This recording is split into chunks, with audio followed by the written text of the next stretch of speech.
Partons de deux points A et B, du segment AB, et supposons que le plan est muni d'un repère orthonormé. Matérialisons les coordonnées du point A dans le repère OIJ, et faisons de même pour le point B.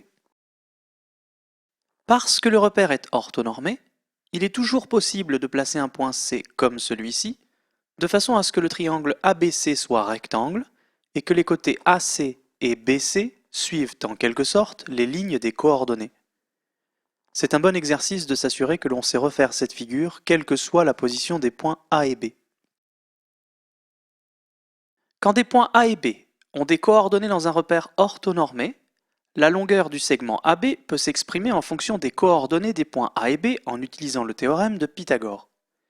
Ici, comme le triangle ABC est rectangle en C, le théorème de Pythagore assure qu'il est vrai que AB est égal à CB plus CA.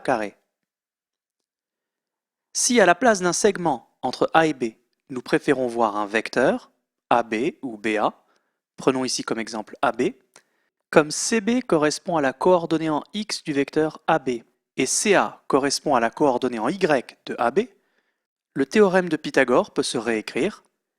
La norme du vecteur AB au carré est égale à la coordonnée en X de AB au carré plus la coordonnée en Y de AB au carré. La norme du vecteur AB est justement la longueur AB par définition. Faisons ici attention à une petite subtilité. D'un côté, les longueurs CB et CA sont des nombres toujours positifs. Sur la figure effectivement dessinée, CB fait 4 carreaux et CA fait 2 carreaux. 4 et 2 sont des nombres positifs. De l'autre côté, par contre, les longueurs XAB et YAB sont des longueurs algébriques et sont donc des nombres qui peuvent être positifs ou négatifs en fonction du vecteur.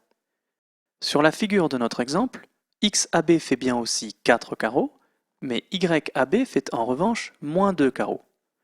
Et moins 2 est évidemment négatif. À gauche, on calculerait donc 4 au carré plus 2 au carré, alors qu'à droite, on calculerait 4 au carré plus moins 2 au carré. Si le théorème de Pythagore avec des longueurs de segments peut se réécrire avec des longueurs algébriques de coordonnées de vecteurs, c'est grâce au carré du théorème de Pythagore. Ici, 2 au carré et moins 2 au carré donneront le même résultat. Et plus généralement, le fait d'avoir des longueurs algébriques n'a pas d'importance, puisque s'il y a des signes moins dans les coordonnées des vecteurs, comme il faut élever au carré dans le théorème de Pythagore, ces signes moins vont disparaître. La formule qui donne la norme du vecteur AB en fonction de ses coordonnées est donc norme de AB égale racine carrée de XAB au carré plus YAB au carré. Quel que soit le vecteur AB, ce qui est sous la racine carrée ne peut pas être un nombre négatif, et la norme du vecteur AB est elle-même un nombre positif. Enfin, comme pour un vecteur AB, on a XAB qui est égal à XB moins XA et YAB qui est égal à YB moins YA, on peut réécrire cette dernière formule sous une autre forme. La longueur AB est égale à la norme du vecteur AB qui est égale à la racine carrée de XB moins XA au carré plus YB moins YA au carré. Pour finir, voyons rapidement comment s'utilisent ces formules sur un exemple. Calculons ici les longueurs des segments AB et CD.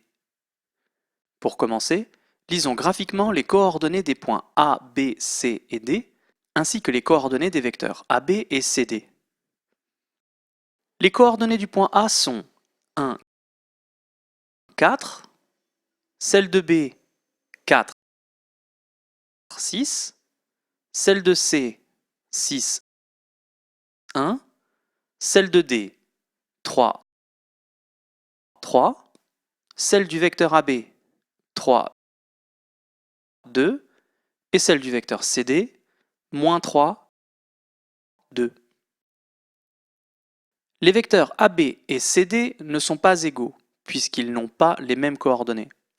Mais par contre, la figure nous suggère que les vecteurs AB et CD ont la même norme, les segments AB et CD ayant la même longueur. Nos formules devraient calculer que c'est bien le cas. Calculons AB en utilisant cette formule. Il faut donc faire AB égale norme du vecteur AB qui est égal à xab au carré plus yab au carré, le tout racine carrée, qui fait 3 au carré plus 2 au carré, le tout racine carrée, donc racine carrée de 9 plus 4, c'est-à-dire racine carrée de 13. Calculons maintenant CD en utilisant plutôt cette formule. Il faut donc faire CD égale norme du vecteur CD, qui est égal à xd moins xc au carré plus yd moins yc au carré, le tout racine carrée. Donc 3 moins 6 au carré plus 3 moins 1 au carré, le tout racine carrée, qui est égal à moins 3 au carré plus 2 au carré, le tout racine carrée, qui revient encore à racine carrée de 9 plus 4, et donc finalement à racine carrée de 13. On a bien trouvé avec nos formules que les deux segments AB et CD ont la même longueur. Les résultats ont fini par être les mêmes parce que moins 3 au carré a donné le même résultat que 3 au carré.